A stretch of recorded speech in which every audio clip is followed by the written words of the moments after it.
Puji nama Tuhan, yang mengucapkan selamat sore, selamat bakti dalam kasih Tuhan Yesus Kristus dalam ibadah dalam Alkitab pada sore hari ini. Mari bersama kita memulai ibadah kita mau pujikan satu pujian, Dia terlebih besar.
Terlebih besar, kami undang untuk bangkit bersama berdiri selama saudara. Dia terlebih besar, Dia terlebih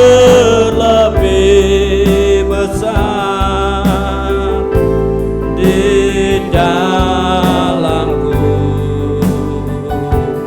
di dalamku. Dia terlebih besar.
Bapa kami yang ada dalam kerajaan surga yang mulia, kami bersyukur Tuhan untuk kesempatan yang indah pada sore hari ini Tuhan.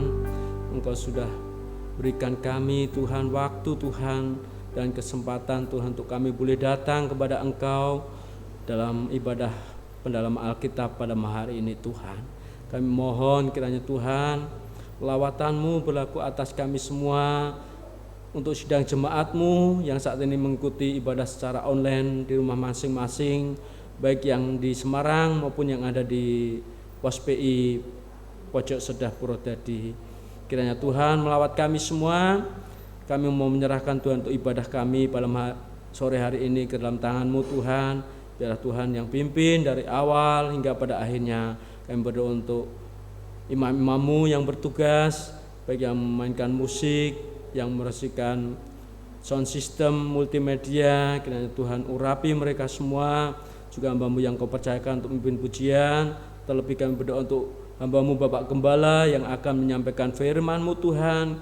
Kiranya Tuhan urapi dengan kuasa Roh Kudus-Mu Tuhan, agar kiranya firman Tuhan yang disampaikan menjadi berkat bagi kami sidang jemaat-Mu di tempat ini. Terima kasih Tuhan, kami serahkan semuanya ke dalam tangan Tuhan. Hanya di dalam nama Tuhan Yesus dan Juru Selamat kami. Haleluya. Amin.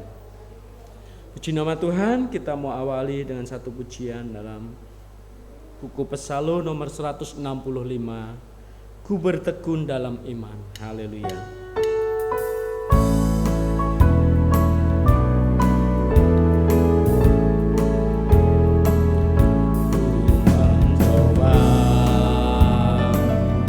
Mendapatkan rahasia hidup sesuai kenyataan, tapi hamba apa yang ku ingin capai hanya terlaksana dengan iman. Ku bertekun serta yakin pada firman, Dia batu karang yang beri kekuasaan.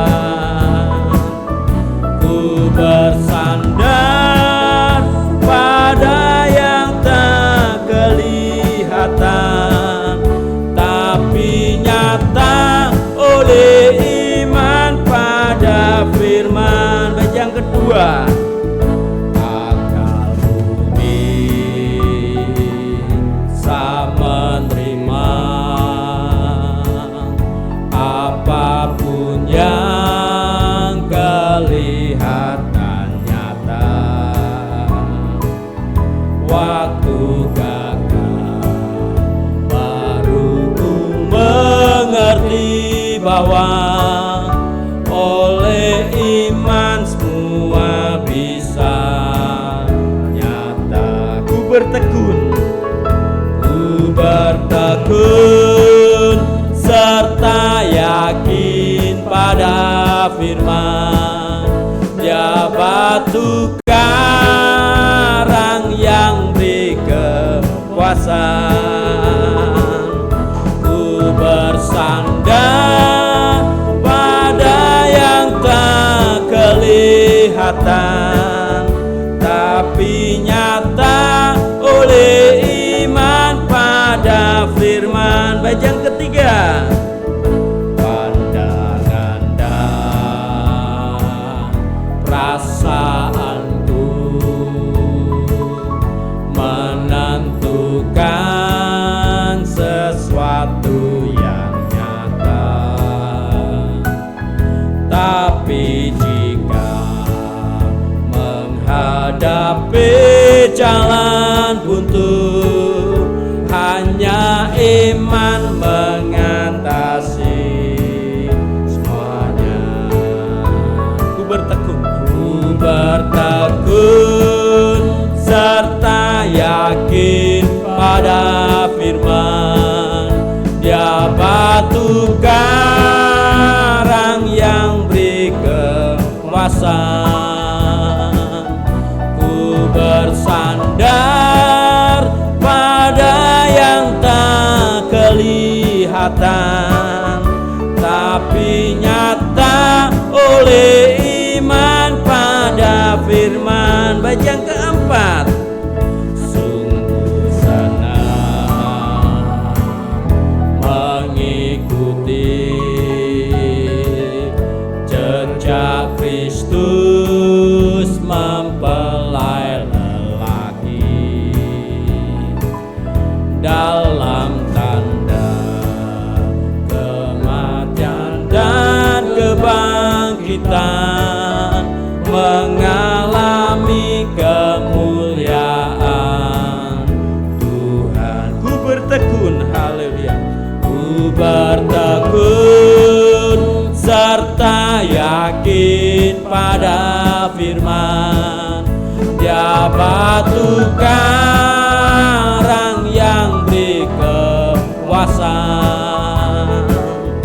Ku bersandar pada yang tak kelihatan, tapi nyata oleh iman pada firman. Ku bertekun serta yakin pada firman, Dia batu karang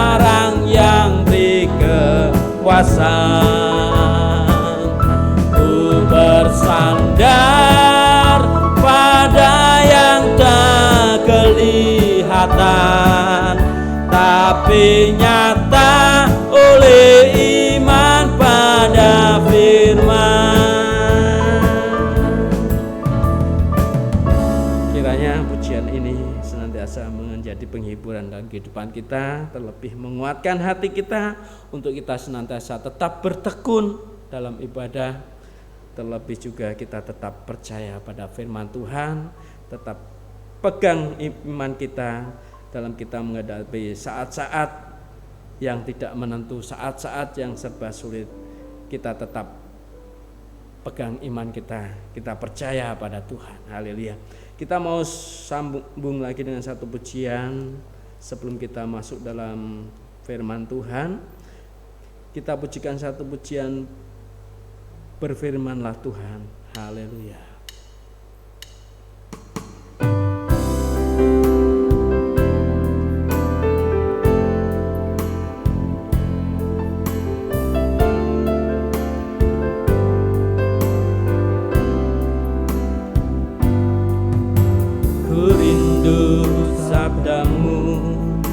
Ku rindu firman-Mu, firman Tuhan Yesus yang heran dan berkuasa. Berfirmanlah Tuhan oleh kuasa Roh-Mu, hanya kepadamu aku berserah. Berfirmanlah, berfirmanlah Tuhan, Roh Kudus urapi hamba-Mu. Berfirmanlah, berfirmanlah Tuhan, ku rindu menikmati sabda-Mu. Kami undang untuk bersama kita pujian lagi.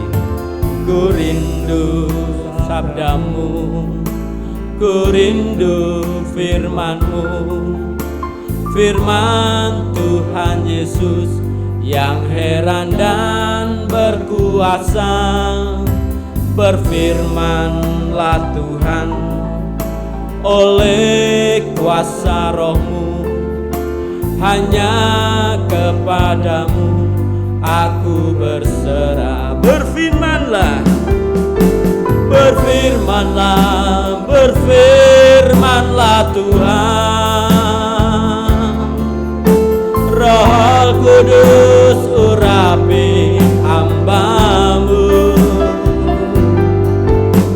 Berfirmanlah, berfirmanlah Tuhan,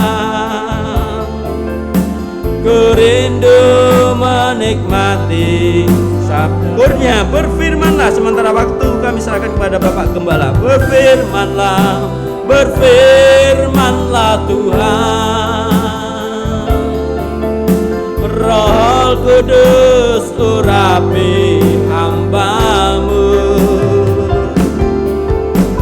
Berfirmanlah, berfirmanlah Tuhan,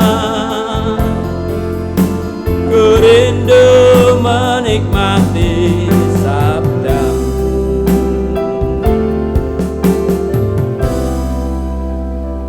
Puji Tuhan, saudara-saudara, selamat petang, selamat malam untuk yang Indonesia bagian timur.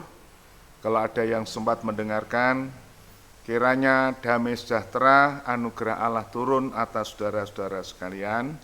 Kita bersyukur untuk waktu dan kesempatan yang masih Tuhan beri untuk pemberitaan firman Tuhan, sekalipun di masa pandemik ini, pemberitaan firman Tuhan lewat online, lewat media sosial, tetapi justru di balik itu, saudara, ada satu keuntungan atau hal-hal yang positif, di mana lewat online ini atau lewat media sosial ini, firman Tuhan justru dapat kita sebarkan ke seluruh dunia.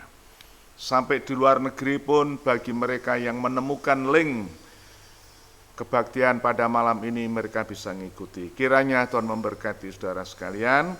Dan sebelum kita lanjutkan dengan firman Tuhan atau dalam pendalaman Alkitab malam hari ini, mari kita tunduk kepala mohon kemurahan Tuhan. Ya Tuhan, Bapa di dalam sorga, kami mohon belas kasihan kemurahan-Mu untuk saat ini di mana firman-Mu akan diberitakan. Kami hamba-Mu hanya alat tanah liat yang tak ada arti, bagai bejana-bejana tempayan di kana, tetapi firman-Mu adalah firman yang hidup dan yang berkuasa, lebih tajam dari pedang bermata dua. Firman-Mu adalah firman pencipta yang menjadikan yang tidak ada menjadi ada. Sebab itu kami mohon kemurahan-Mu, berkatilah pemberitaan firman-Mu pada malam hari ini. Tuhan sertai dengan kuat kuasa roh-Mu dari Maha Tinggi, dan kami doakan seluruh jemaat-Mu baik yang di Semarang, di desa, di rumah masing-masing, dan siapapun Tuhan yang dapat menikmati ataupun tersambung dengan media sosial ini, Tuhan berkati mereka. Segala puji, hormat, syukur bagi Tuhan. Segala roh jahat, roh najis kami ikat di dalam nama Tuhan Yesus, di dalam darah Yesus kami hancurkan, dan untuk tidak mengganggu pelayanan petang hari ini. Roh Kudus yang menguasai kami. Terima kasih Tuhan, segala puji, hormat bagi nama Tuhan.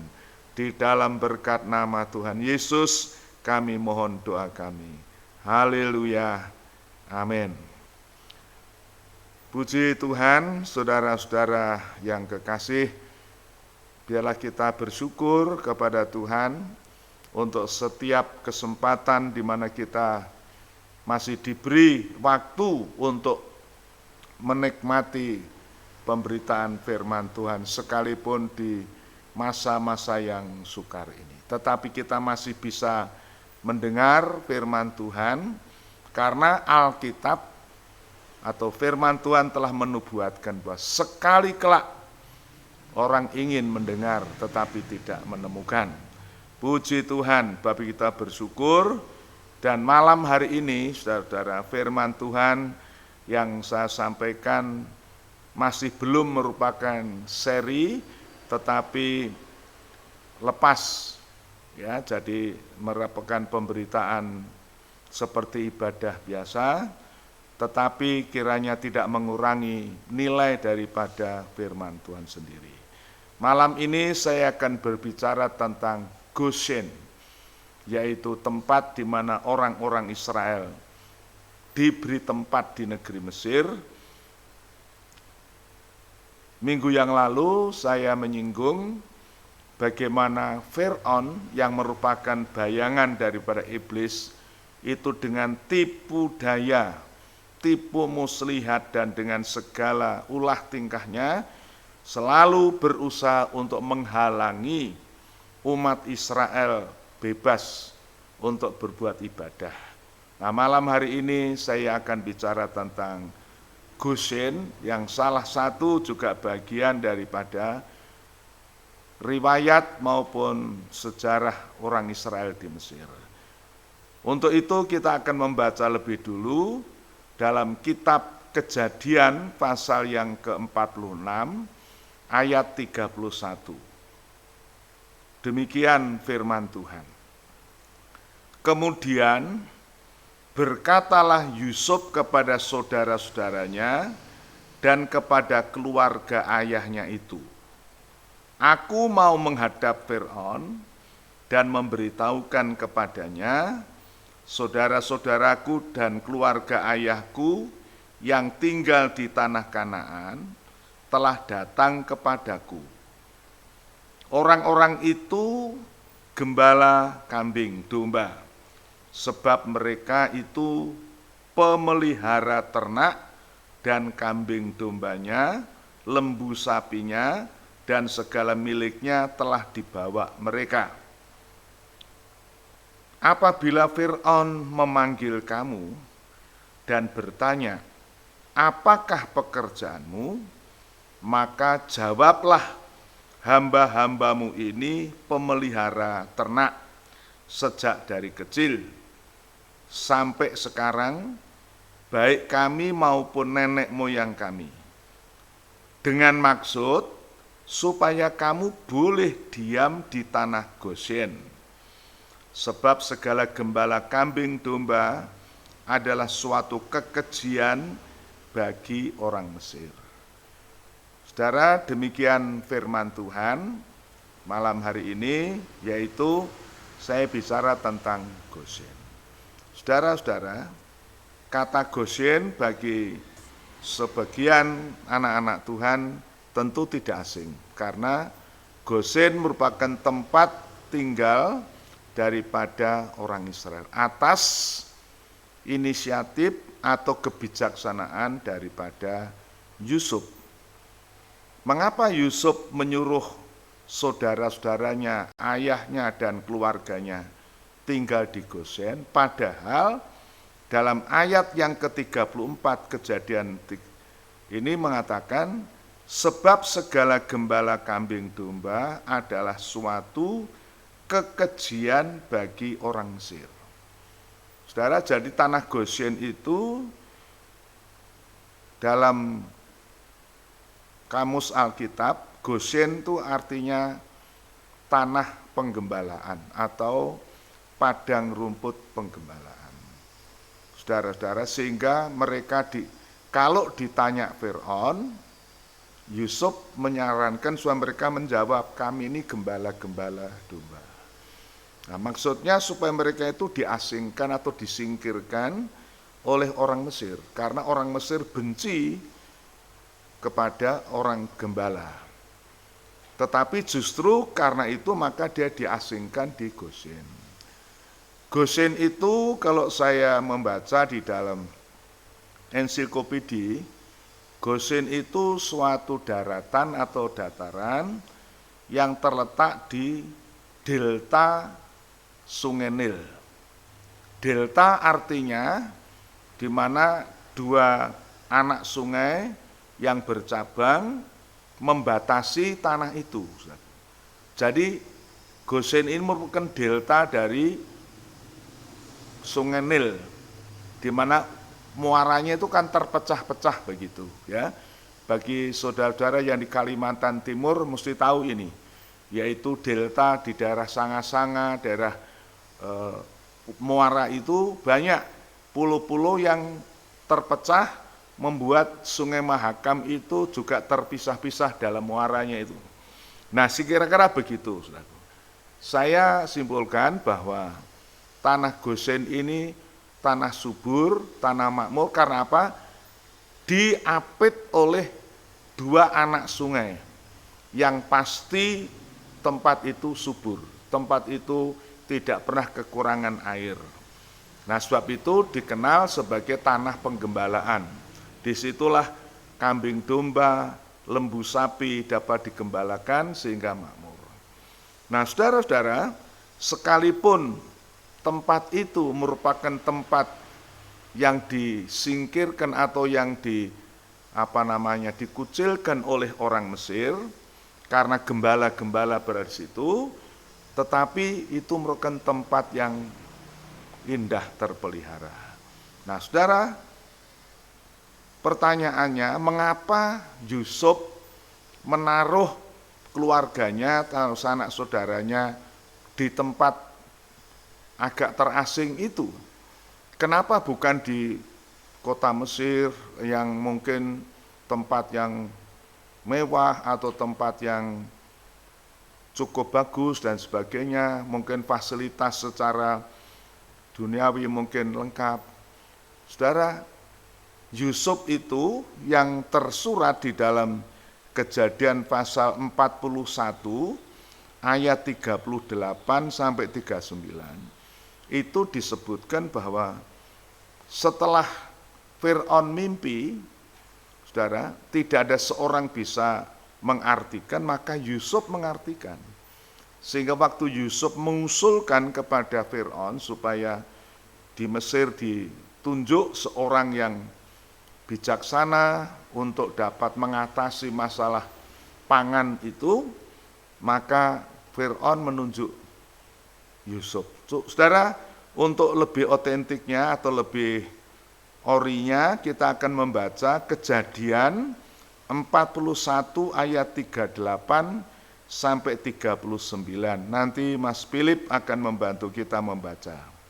Kejadian 41 ayat 38 sampai 39. Lalu berkatalah Fir'aun kepada para pegawainya, mungkinkah kita mendapat orang seperti ini, seorang yang penuh dengan roh Allah? Kata Fir'aun kepada Yusuf, oleh karena Allah telah memberitahukan semuanya ini kepadamu, tidaklah ada orang yang demikian berakal budi dan bijaksana seperti engkau. Ya, demikian saudara kesimpulan yang diambil oleh Raja Fir'aun. Saya ingin memberikan catatan kepada saudara, Fir'aun yang disebut di dalam Kejadian 41 ini berbeda dengan Fir'aun yang disebut dalam kitab Keluaran. Ini supaya saudara memahami. Fir'aun yang disebut dalam kitab Kejadian pasal 41 khususnya ini, itu Fir'aun yang mempunyai hati yang bijaksana, hati yang baik, dan sebagainya. Tetapi di dalam kitab Kejadian pasal 50 atau Keluaran pasal 1, kemudian terjadi pergantian dinasti. Dinasti yang jahat, tapi mereka mempunyai gelar Fir'aun juga, saudaraku. Jadi Fir'aun itu merupakan satu gelar raja di Mesir, siapapun disebut Fir'aun.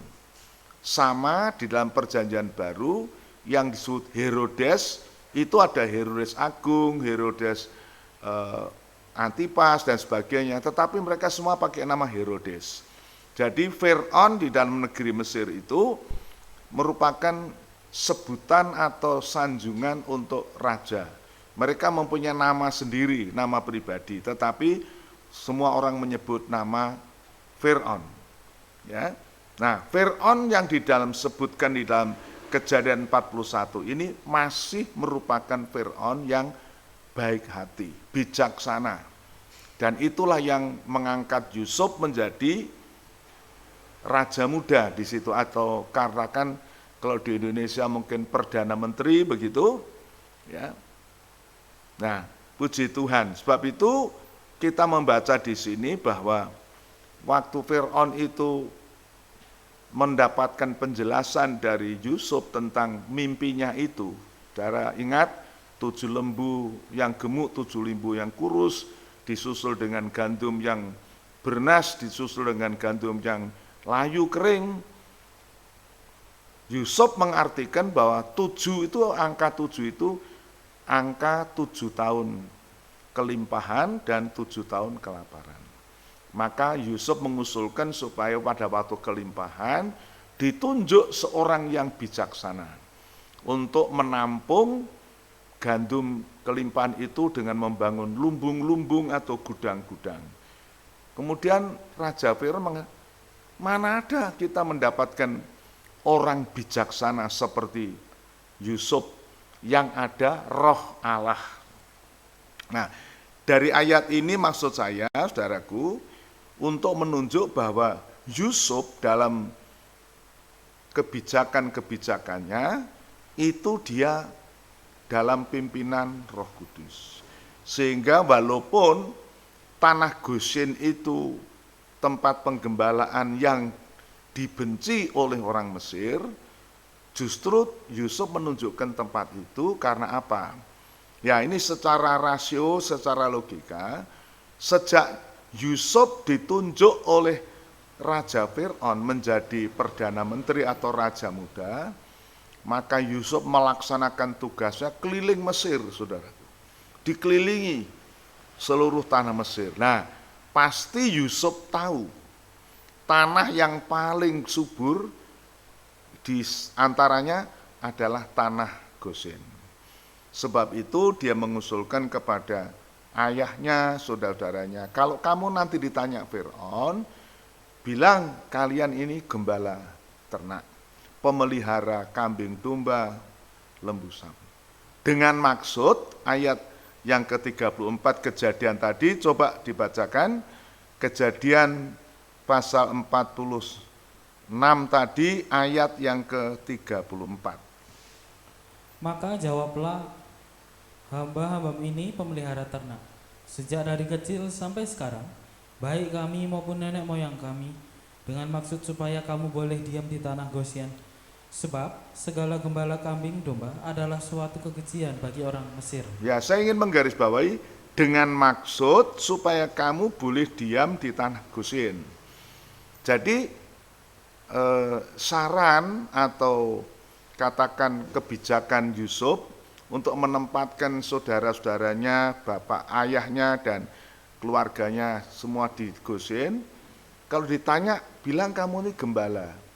Nah, untuk menyatakan bahwa gembala-gembala itu bagi orang Mesir kekejian atau kebencian, sehingga jangan sampai mereka itu tinggal di kota, barangkali begitu. Ini estimasi saya aja. Tetapi dikatakan dengan maksud supaya kamu boleh diam di tanah Gosyen. Artinya tujuannya Yusuf supaya ayahnya, saudara-saudaranya itu memperkenalkan dia sebagai gembala dengan maksud supaya boleh diam di tanah Gosyen. Oh, puji Tuhan, saudara ya. Jadi ini merupakan satu kebijakan seorang Yusuf yang di dalam pasal 41 tadi dikatakan ada roh Allah, ada kebijaksanaan, ada hikmat, sehingga dia menempatkan saudaranya itu di tempat yang terbaik. Oh, puji Tuhan. Saudara-saudara, walaupun ada sikap kebencian dari orang Mesir. Nah, sebelum saya teruskan, saya ingin meloncat atau masuk pada perjanjian baru. Mari kita akan membaca di dalam Yohanes pasal 15, Yohanes 15 ayat yang ke-18 dan 19. Injil Yohanes pasal 15 ayat 18 dan 19.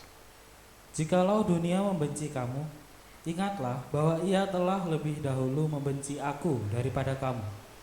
Sekiranya kamu dari dunia, tentulah dunia mengasihi kamu sebagai miliknya. Tetapi karena kamu bukan dari dunia, melainkan aku telah memilih kamu dari dunia, sebab itulah dunia membenci kamu. Saudara, ini ada kalimat dunia membenci kamu. Tadi di dalam Kejadian pasal 46 ayat yang ke-34, Mesir membenci gembala-gembala, atau dengan kalimat yang lain, orang-orang Mesir benci kepada sistem penggembalaan. Ya, penggembalaan. Jadi gembala-gembala itu dipandang hina, dipandang ya tidak berarti dan sebagainya, mungkin karena kebodohannya, karena kesederhanaannya dan sebagainya. Tetapi yang ditulis itu orang Mesir benci kepada sistem penggembalaan atau para gembala. Nah, kemudian di dalam perjanjian baru, Gembala Agung Tuhan Yesus Kristus berkata, kalau dunia membenci kamu itu wajar karena dia sudah membenci aku lebih dulu. Kalau kamu miliknya dunia, pasti kamu disayang oleh dunia. Tapi karena aku sudah memilih kamu dari dunia, maka dunia membenci kamu. Saudara, jadi kalau kita ingin kita mendapatkan tempat seperti di Gosyen, maka kita harus mau dibenci oleh dunia. Artinya dunia tidak bersahabat dengan kita. Dunia tidak ramah dengan kita. Kita akan mendapat perlakuan-perlakuan yang sinis, mungkin yang keji dan sebagainya. Tetapi tempat itu adalah tempat yang indah. Mari kita sambung Yohanes pasal 16 ayat 33. Yohanes pasal 16 ayat 33. Semuanya itu kukatakan kepadamu. Ya, semua. Jadi mulai ayat 15 sampai 16 Itu Tuhan sudah menceritakan kenapa dunia membenci kita, kenapa dunia tidak senang pada orang percaya, khususnya orang-orang yang setia kepada Tuhan atau yang hidup dalam sistem penggembalaan. Mengapa begitu? Ya, dunia membenci kita. Tolong diulangi. Semuanya itu kukatakan kepadamu, supaya kamu beroleh damai sejahtera di dalam Aku. Dalam dunia kamu menderita penganiayaan, tetapi kuatkanlah hatimu, Aku telah mengalahkan dunia. Nah, saudara, apa maksud saya? Apa hubungannya dengan Gosen tadi itu? Ya ini, saudaraku. Ya, di dunia kamu dibenci, di dunia kamu dianiaya, di dunia kamu mungkin dikucilkan oleh dunia ini. Dunia tidak bersahabat dengan saudara. Tetapi Tuhan mengatakan, di dalam Aku kamu sentosa, di dalam Aku kamu boleh damai sejahtera. Ini Gosen, saudaraku. Gosen dalam perjanjian baru atau dalam aplikasinya. Walaupun kita ini di dalam dunia disingkirkan, atau kita dibenci, atau kita tidak diberikan fasilitas, tetapi kalau kita hidup di dalam Kristus, di dalam Tuhan, dalam pimpinan Roh Kudus, seperti nasihatnya Yusuf. Kenapa? Yusuf itu seorang yang bijaksana, yang mengerti keadaan, dan di dalam Kejadian 41 tadi dikatakan dia penuh dengan Roh Allah atau Roh Kudus. Nah, kalau hidup kita di dalam dunia ini, walaupun kita mengalami kucilan dari dunia ini, kebencian, tetapi kalau kita di dalam pimpinan Roh Kudus, tinggal di dalam Tuhan, Tuhan di dalam kita, maka dikatakan kita mendapat damai sejahtera. Dalam Yohanes pasal 15 ayat 1 dan berikutnya dikatakan, kalau kamu tinggal dalam Aku tinggal dalam kamu akan berbuah lebat. Kamu akan seperti carang anggur yang dibersihkan, dipelihara, dan berbuah. Oh, puji Tuhan, saudara-saudara. Berbahagialah saudara, kalau saudara menjadi anak Tuhan, orang Kristen, yang mungkin mendapatkan perlakuan yang tidak bersahabat dari itu sudah betul, sudah wajar. Tetapi kalau kita tinggal dalam Tuhan, kita mendapatkan damai sejahtera. Inilah mengapa Yusuf kok menempatkan keluarganya di tanah yang terpencil, terasing, dan sebagainya.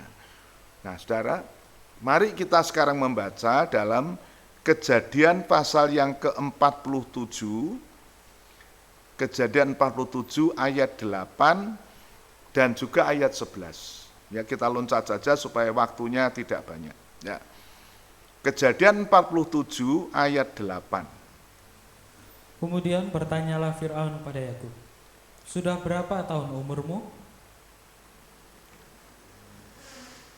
Ayat 8 ya. 47. Ya. Ya, terus baca ya. Jawab Yakub kepada Fir'aun, tahun-tahun pengembaraanku sebagai orang asing berjumlah 130 tahun. Tahun-tahun hidupku itu sedikit saja dan buruk adanya, tidak mencapai umur nenek moyangku, yakni jumlah tahun mereka mengembara sebagai orang asing. Lalu Yakub memohonkan berkat bagi Fir'aun. Sesudah itu keluarlah ia dari depan Fir'aun.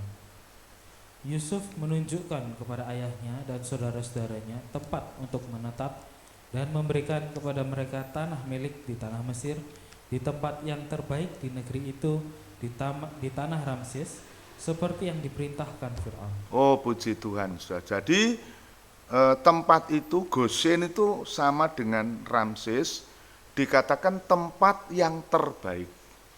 Ya, tempat yang terbaik. Tadi di atas saya sudah katakan bahwa Yusuf sejak ditunjuk oleh Fir'aun menjadi Perdana Menteri, dia melaksanakan tugasnya keliling tanah Mesir untuk memerintahkan rakyat Mesir membuat gudang, membuat lumbung, untuk menyimpan gandum yang limpah itu, untuk menghadapi, mengantisipasi 7 tahun kelaparan, dan itu sudah terjadi. Nah, pada waktu Yusuf keliling negeri Mesir, pasti dia mengerti, saudaraku. Oh, ini tanah yang subur, ini tanah yang tandus, ini tanah yang kering. Sebagaimana saudara tahu, saya pernah ke Ya sebentar oleh kemurahan Tuhan, tanah Mesir itu padang gurun, kering kerontang. Maka Yusuf melihat ada tanah yang paling cocok untuk para gembala, itu tanah Goshen, yaitu yang tadi sebutkan di atas itu merupakan delta yang diapit oleh dua anak sungai Mesir, ya, sungai Nil, ya.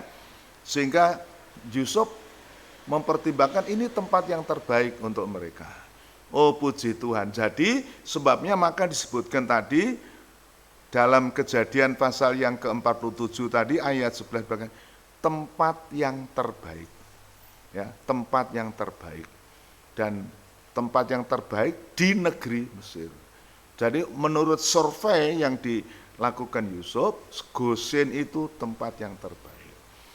Artinya apa, saudaraku? Aplikasinya dalam kehidupan kita. Tempat yang terbaik bagi seorang anak Tuhan. Tempat yang terbaik bagi seorang anak yang percaya kepada Tuhan adalah tempat di mana ada penggembalaan. Sebab itu saudara, kalau hidupmu dalam penggembalaan firman, pengajaran firman yang sehat, saudara berada di tempat yang terbaik, di tempat yang teraman dan sebagainya. Nah mari kita akan melihat apa sih tempat terbaik yang dimaksudkan. Nah kita akan meloncat sekarang dalam kitab Keluaran. Ya, kitab Keluaran pasal yang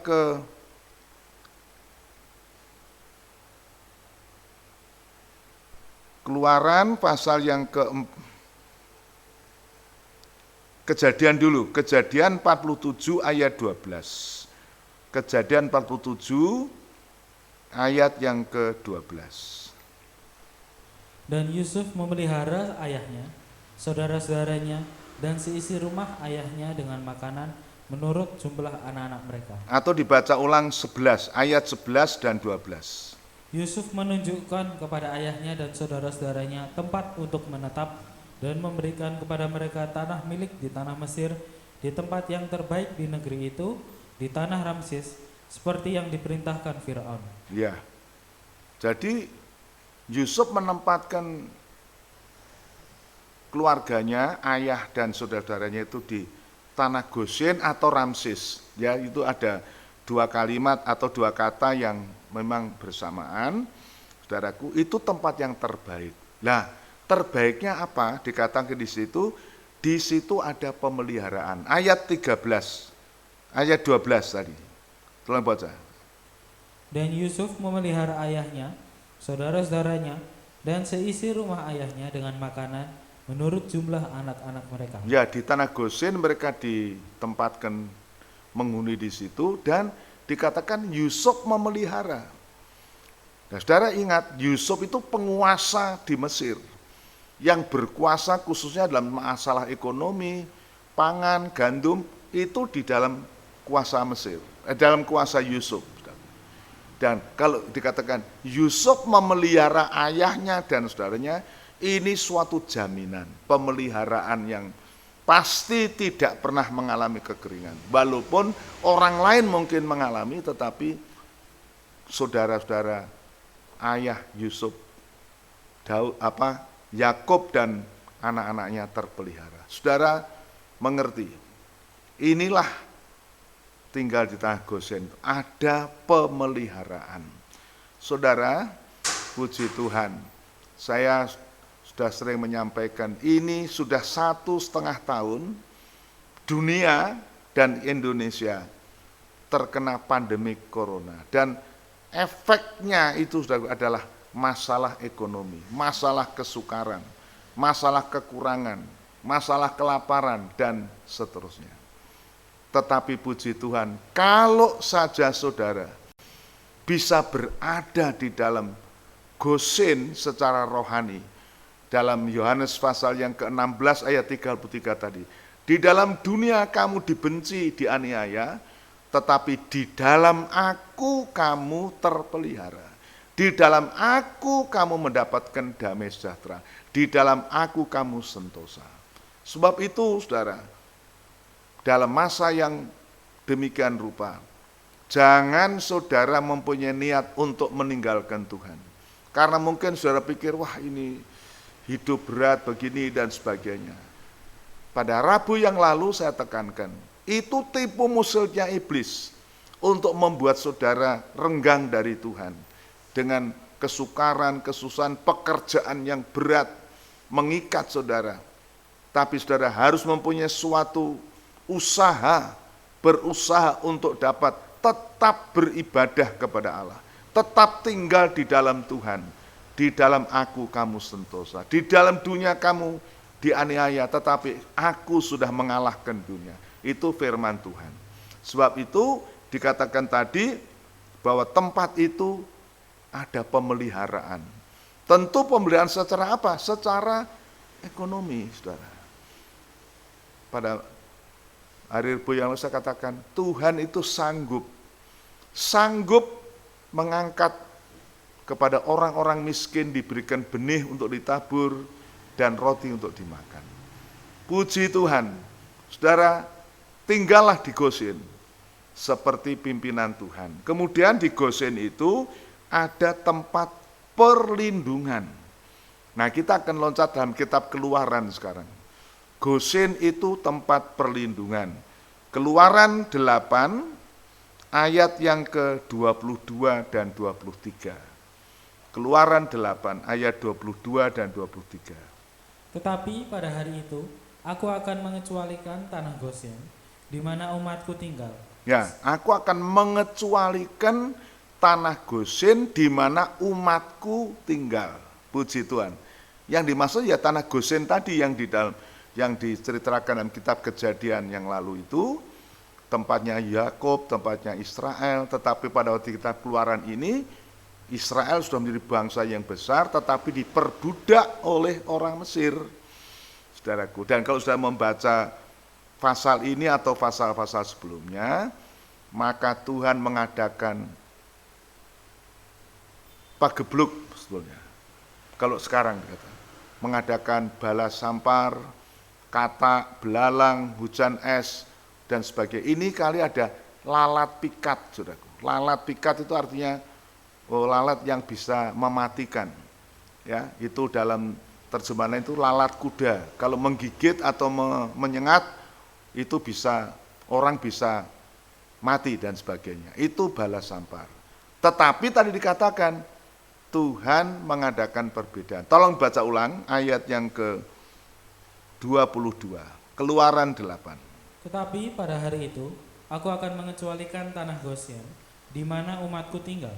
Ya, Tuhan akan mengecualikan, tidak terkena bala, lalat pikatkah atau bala sampar dan sebagainya. Karena apa? Ayat 23. Sebab aku akan mengadakan perbedaan antara umatku dan bangsamu. Ya, saudara. Dan seperti saudara tahu, di Mesir dalam rangka Tuhan melepaskan umat Israel itu ada bermacam-macam bala terjadi. Paling tidak ada 9 atau 10. Mulai dari air di darah, kemudian katak naik ke darat, kemudian tumo, kemudian lalat pikat, kemudian ya bala sampar yang lain, belalang dan sebagainya. Dan yang terakhir, saudaraku, itu kegelapan meliputi. Saudaraku. Kita akan membaca sekarang pasal 9 ayat 26. Keluaran 9 ayat 26.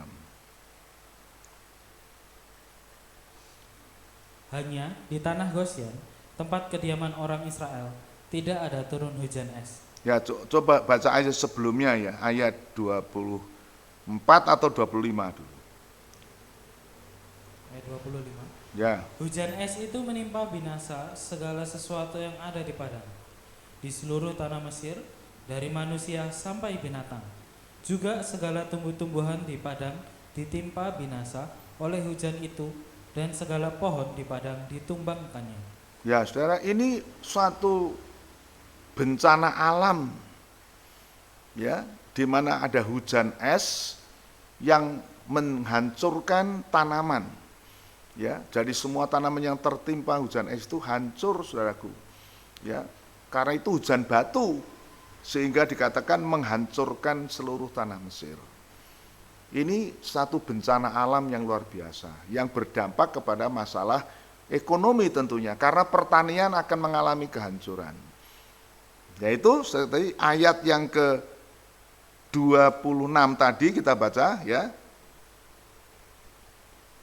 Hanya di tanah Goshen, tempat kediaman orang Israel, tidak turun hujan es. Nah ini, di tanah Goshen tidak turun hujan es. Ini satu bentuk pemeliharaan, perlindungan dari Tuhan. Jadi tanah Goshen itu di samping ada pemeliharaan secara makan minum, ekonomi, kesejahteraan, kemakmuran, tetapi juga Tuhan memberi perlindungan terhadap bencana alam yang terjadi. Oh saudara, luar biasa.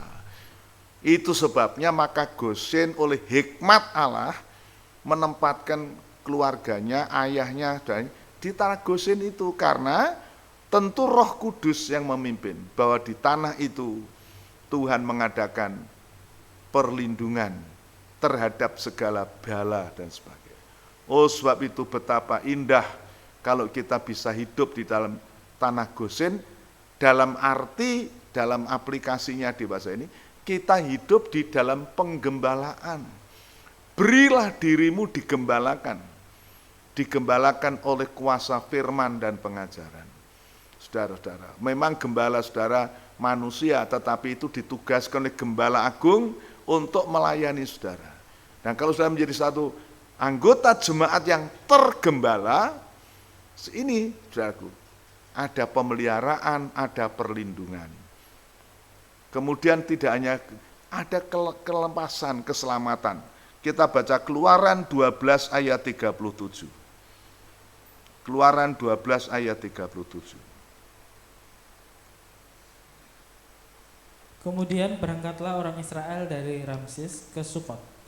Kira-kira 600.000 orang laki-laki berjalan kaki, tidak termasuk anak-anak. Nah saudara, ini klimaks atau puncak daripada rencana Allah untuk melepaskan Israel. Pada Rabu yang lalu saya katakan bahwa Fir'aun yang jahat itu tadi, Fir'aun dinasti yang jahat itu, berusaha untuk memperbudak orang Israel di Mesir.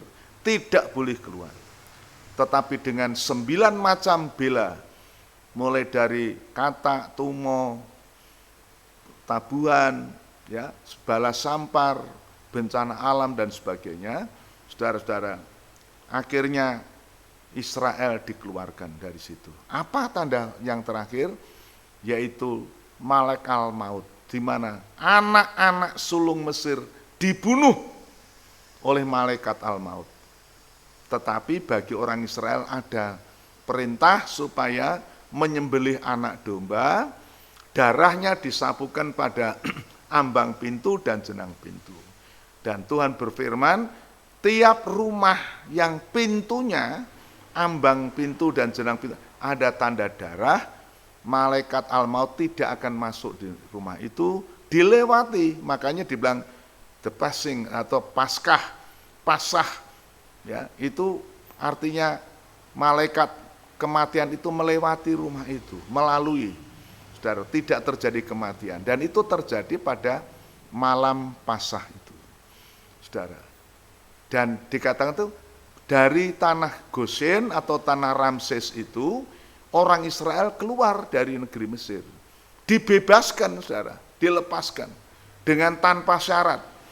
Yang lalu dikatakan syaratnya harus dalam negeri, syaratnya laki-laki saja, syaratnya jangan membawa korban. Sekarang tidak ada, tanpa syarat apa-apa, keluar orang Israel, bebas sebebas-bebasnya. Mereka keluar dari negeri Mesir oleh darah anak domba. Nah, saudara, kemarin kita merayakan 17 Agustus kemerdekaan Indonesia. Ada tersurat di dalam Alkitab, dalam Yohanes 8. Tuhan berkata, kalau anak itu, anak domba itu, memerdekakan kamu, kamu akan benar-benar merdeka.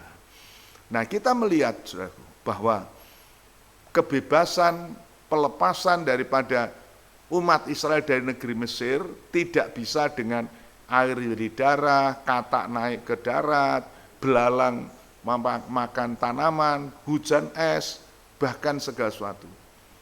Tetapi oleh darah anak domba, mereka dilepaskan. Dan orang-orang yang tinggal di Gosen, mereka berangkat pada malam itu mengalami kelepasan yang sempurna. Kalau Tuhan Yesus memerdekakan kamu, maka kamu benar-benar merdeka. Saudara, puji Tuhan. Jadi tanah Gosen itu ada pemeliharaan, ada perlindungan, juga ada kelepasan atau keselamatan. Nah, saudara, ini Tuhan berikan buat kita. Betapa berbahagia kalau saudara-saudara di tengah-tengah masa pandemi COVID ini hidup sebagai orang Kristen, sebagai anak Tuhan yang tergembala bagaikan tinggal di tanah Gosen. Sudah melihat pemeliharaan, perlindungan, dan keselamatan. Keselamatan yang terlepas. Waktu Tuhan Yesus datang, kita akan dilepaskan dari dunia ini. Oh, puji Tuhan. Ini keselamatan yang final. Puji Tuhan. Sebab itu, saudara-saudara, kita akan membaca kembali Keluaran pasal 8 ayat yang ke-23. Atau ayat 22-23 kita baca ulang ya. Keluaran 8 ayat 22-23. Tetapi pada hari itu, aku akan mengecualikan tanah Gosyen di mana umatku tinggal, sehingga di sana tidak ada terdapat pikat, supaya engkau mengetahui bahwa aku, Tuhan, ada di negeri ini. Sebab aku akan mengadakan perbedaan antara umatku dan bangsamu. Besok tanda mujizat ini akan terjadi. Saudara, ayat 23 aku mengadakan perbedaan. Ini luar biasa, saudaraku. Ya, dalam hal ini tentu relatif gitu ya. Tuhan memang tidak membedakan siapapun. Dalam Matius dikatakan bahwa Tuhan menurunkan hujan untuk orang benar, untuk orang jahat, untuk orang beribadah dengan tidak. Tetapi dalam hal ini Tuhan mengatakan aku adakan pembedaan antara orang Mesir dan Israel. Kenapa? Orang Israel itu orang yang dipilih, orang yang percaya Tuhan, sementara orang Mesir itu benci kepada penggembalaan. Dan Tuhan mengadakan perbedaan di situ. Sehingga waktu orang Mesir mengalami berbagai-bagai bencana, di Gosyen, di tanah Israel, tidak terjadi. Supaya kamu tahu, Allah mengadakan pembedaan. Kita baca ulang pasal 9 ayat 4. Keluaran 9 ayat 4. Dan Tuhan akan membuat perbedaan antara ternak orang Israel dan ternak orang Mesir, sehingga tidak ada yang akan mati seekor pun dari segala ternak orang Israel. Tidak ada seekor pun yang mati. Ya, sementara ternaknya orang Mesir banyak yang mati ketimpa hujan rambun, ketimpa bala sampar dan sebagainya. Ada perbedaan. Kita baca juga ayat pasal 11 ayat 7. Keluaran 11 ayat 7. Tetapi kepada siapa juga dari orang Israel, seekor anjing pun tidak akan berani menggonggong, baik kepada manusia maupun kepada binatang, supaya kamu mengetahui bahwa Tuhan membuat perbedaan antara orang Mesir dan orang Israel. Oh, puji Tuhan, saudaraku. Kalau di dalam 1 Petrus 2 ayat 9 mengatakan, kamu adalah bangsa yang kudus, imamat yang rajani, ya, bangsa yang dikuduskan. Darah kita diberikan hak istimewa oleh Tuhan. Walaupun saudara mungkin dipandang hina, dipandang miskin, dipandang tidak mempunyai kedudukan di dunia ini. Tidak masalah, saudara.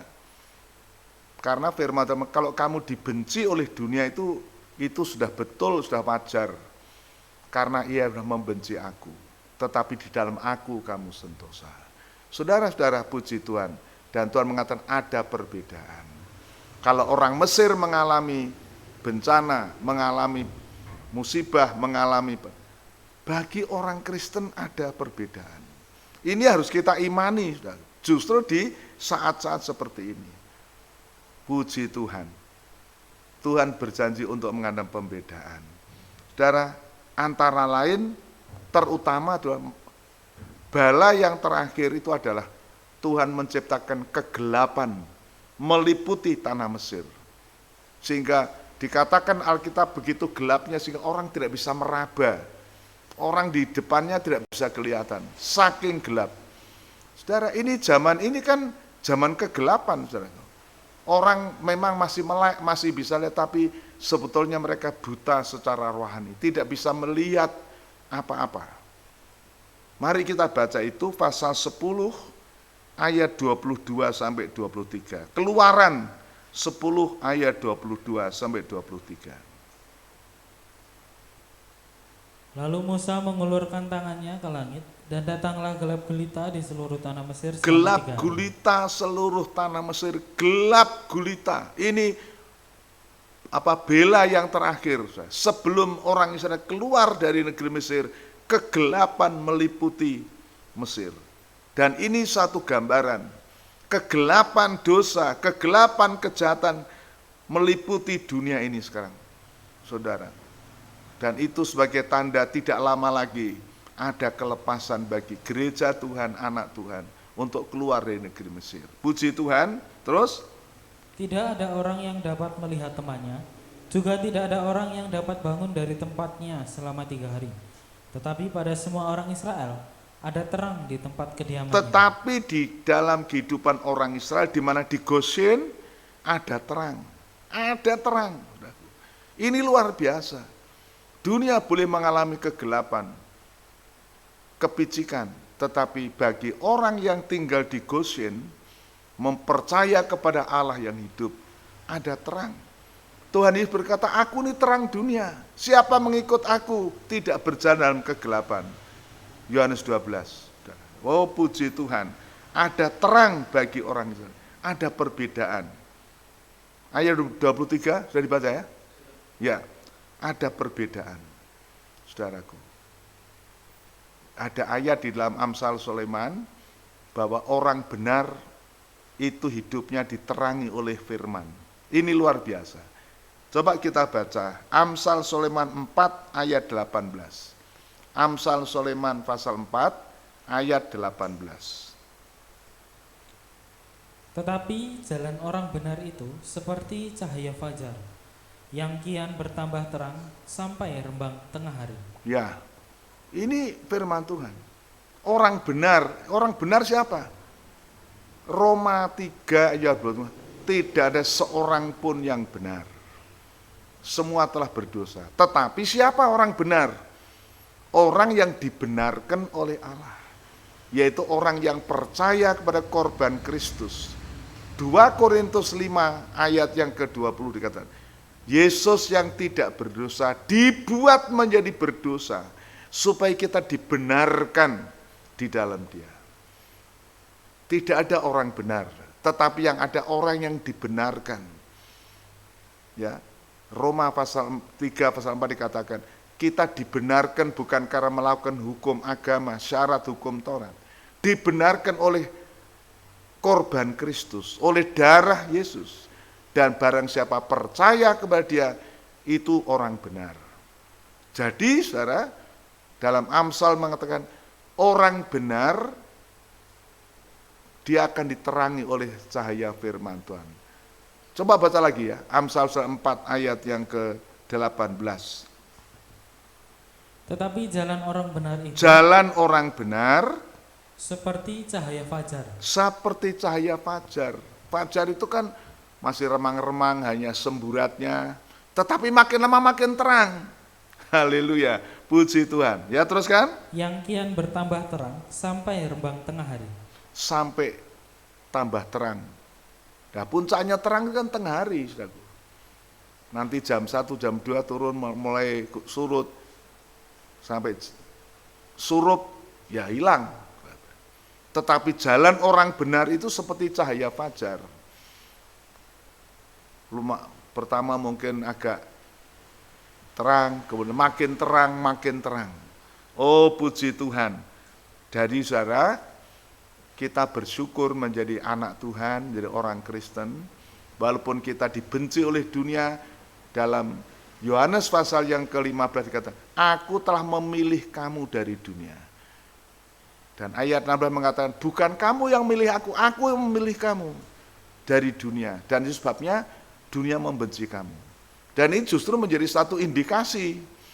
Kalau saudara masih dikasihi dunia, masih difasilitasi dunia, timbul pertanyaan, apakah sudah dipilih dari dunia? Tapi kalau kita dipilih dari dunia, dunia membenci kita. Seperti orang Mesir benci kepada orang gembala-gembala di tanah Gosen. Tetapi di situ ada satu pemeliharaan.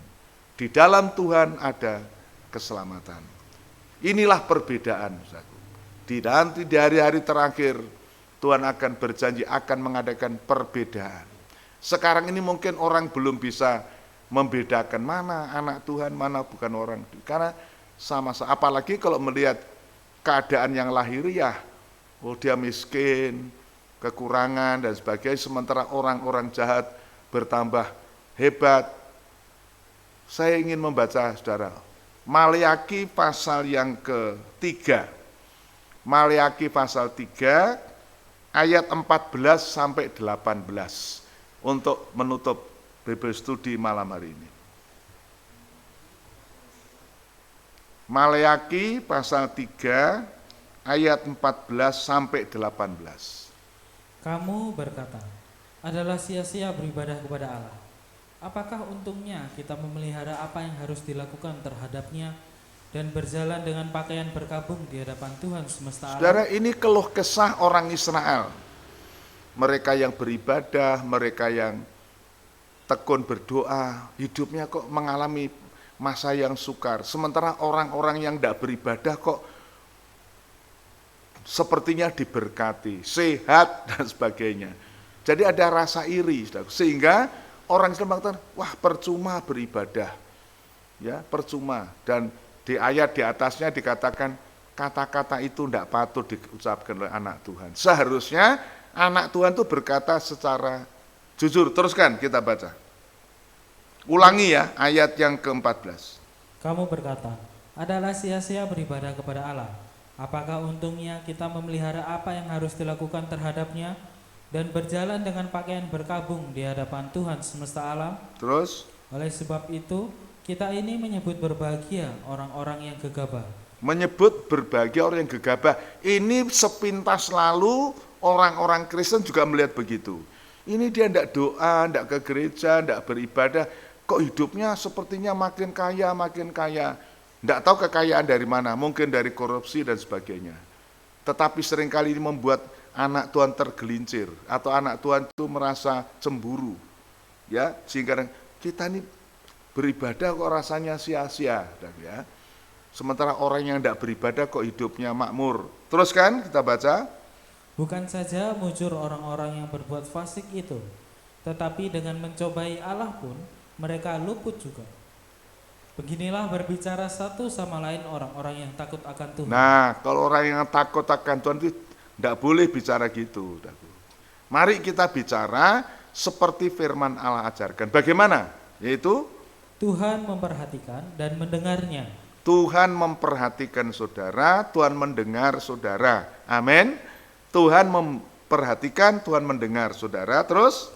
Sebuah kitab peringatan ditulis di hadapannya. Ada tempat peringatan. Ini tertulis dalam Wahyu pasal 22 bahwa nanti akan dibuka kitab-kitab semua perbuatan orang, agenda orang, diari orang dibuka. Catatan harian dibuka, ada catatan, dan ada satu kitab kehidupan. Saudara, jadi Tuhan mencatat semua yang kita lakukan. Teruskan. Sebuah kitab peringatan ditulis di hadapannya bagi orang-orang yang takut akan Tuhan dan bagi orang-orang yang menghormati namanya. Ya, terus? Mereka akan menjadi milik kesayanganku sendiri, firman Tuhan semesta alam, pada hari yang kusiapkan. Aku akan mengasihani mereka, sama seperti seseorang menyayangi anaknya yang melayani dia. Maka aku akan melihat kembali perbedaan antara orang benar dan orang fasik. Kamu akan melihat perbedaan. Ini akan terjadi, saudara. Tadinya mungkin bedanya apa ya? Beribadah dengan tidak beribadah. Kok orang yang tidak beribadah hidupnya tambah senang, tambah makmur. Sementara kita yang beribadah kok tambah loyo, tambah merosot. Jangan takut, saudaraku. Katakan kepada satu sama lain, Beginilah dikatakan orang yang takut akan Tuhan. Ya, seperti ayat yang ke-17 itu tadi. Puji Tuhan. Tolong diulang ayat yang ke-18. Maka kamu akan melihat kembali perbedaan antara orang benar dan orang fasik, antara orang yang beribadah kepada Allah dan orang yang tidak beribadah kepadanya. Puji Tuhan. Tadi di atas sebutkan bahwa waktu orang Israel di Gosen dibedakan antara orang Mesir dan orang dibedakan. Dan nanti pada hari terakhir Nabi Maliaki bernubuat nanti akan terjadi. Kamu akan melihat bedanya. Orang yang beribadah dengan yang tidak beribadah. Anak-anak sekolah, Tuhan akan mengadakan perbedaan. Kamu yang curang, yang suka nyontek, dengan yang jujur, betul belajar. Ada perbedaan. Tuhan akan memberi pembelaan. Sebab itu, mari kita tetap takut akan Tuhan. Coba tolong ulangi ayat yang menyebutkan, beginilah orang-orang takut akan Tuhan harus berbicara. Ayat yang ke-16. Beginilah berbicara satu sama lain orang-orang yang takut akan Tuhan. Nah, orang yang takut akan bicaranya seperti ini. Mari kita dengar. Apa? Tuhan memperhatikan dan Tuhan mendengarnya. memperhatikan dan mendengar. Teruskan. Sebuah kitab peringatan ditulis di hadapannya bagi orang-orang yang takut akan Tuhan dan bagi orang-orang yang menghormati namanya. Yang takut dan yang menghormati Tuhan. Oh, ada perbedaan. Tadi Amsal surat 4 ayat 18 mengatakan, jalan orang benar itu makin terang sampai tengah hari. Oh, puji Tuhan, saudara, demikian firman Tuhan malam hari ini. Saya akan mengakhiri dengan mengajak saudara menyanyi memuji Tuhan. Jalan orang benar diterangi oleh firman Tuhan sehingga sampai rembang tengah hari. Ya, mari kita, walaupun kita mengalami kesukaran, kesusahan, tetap sebagai orang-orang benar. Tetap takut akan Tuhan, menghormati Tuhan. Biar kita tinggal di Gosen, saudaraku. Tinggal dalam tempat penggembalaan. Ada pemeliharaan, ada perlindungan, ada keselamatan. Dan di situ Roh Kudus menuntun kita. Puji Tuhan. Jalan hidup orang benar.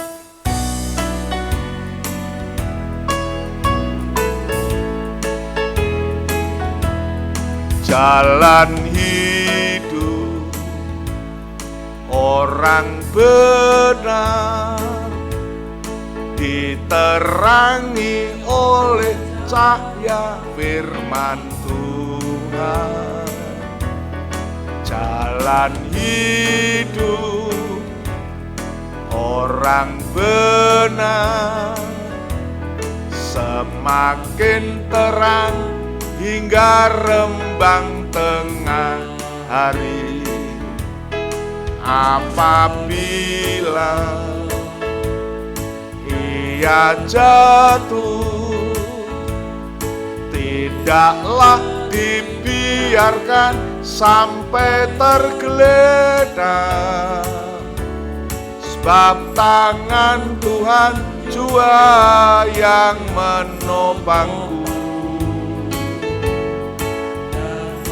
Bangunkan. Saudara-saudara, apakah orang benar, orang Kristen tidak pernah jatuh? Mungkin sering. Ada ayat yang lain mengatakan 7 kali orang benar bisa jatuh, tetapi tidak dibiarkan tergeletak. Puji Tuhan, sebab itu jangan menyesal menjadi orang Kristen, jangan menyesal menjadi orang percaya sekalipun saudara dianiaya di dunia ini atau dibenci oleh dunia ini. Jangan menyesal. Kita bersyukur kepada Tuhan. Nanti Tuhan akan mengadakan perbedaan. Ada perlindungan, ada pemeliharaan, ada keselamatan bagi orang yang percaya.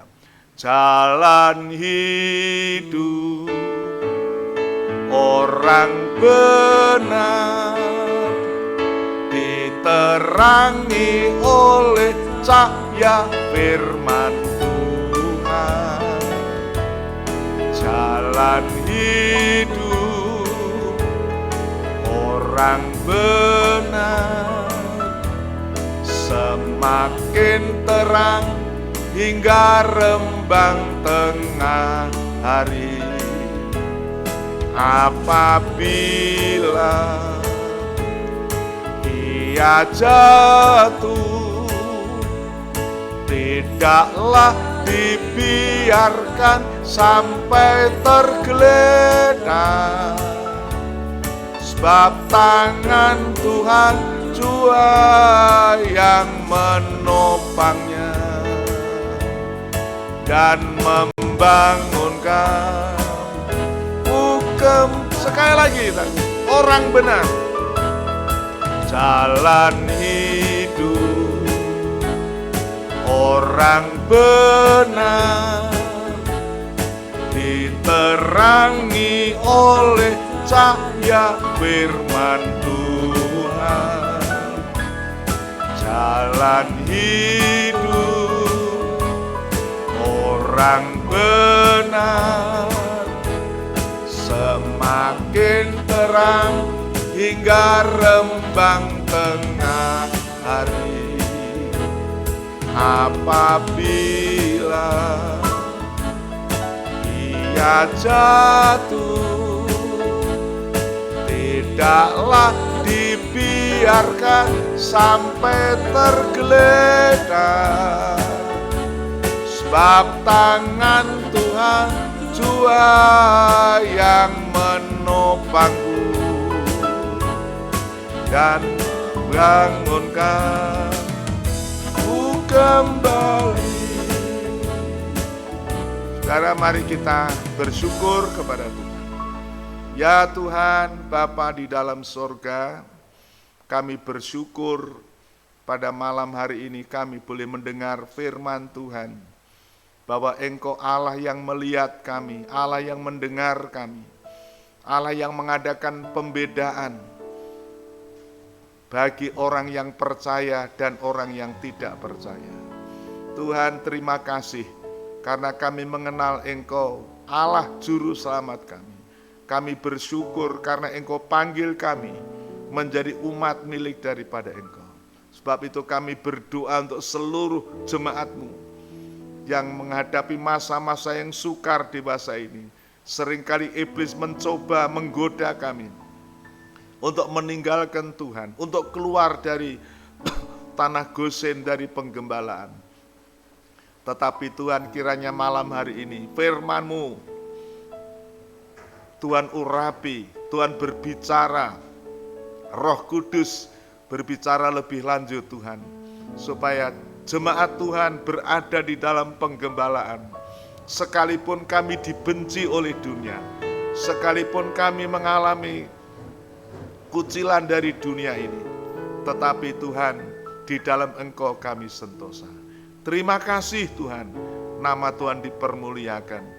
Dan Tuhan, kami mohon berkat-Mu dilimpahkan, dicurahkan atas seluruh jemaat-Mu di rumah masing-masing yang saat ini mendengarkan firman Tuhan. Kiranya anugerah, damai sejahtera, kasih sayang Tuhan Yesus turun atas saudara sekalian, menyertai mulai hari ini sampai Maranatha. Tuhan datang di awan murni untuk menyambut kita semua. Di dalam nama Tuhan Yesus Kristus. Haleluya. Amin. Puji Tuhan, selamat malam saudara-saudara, Tuhan memberkati saudara-saudara sekalian.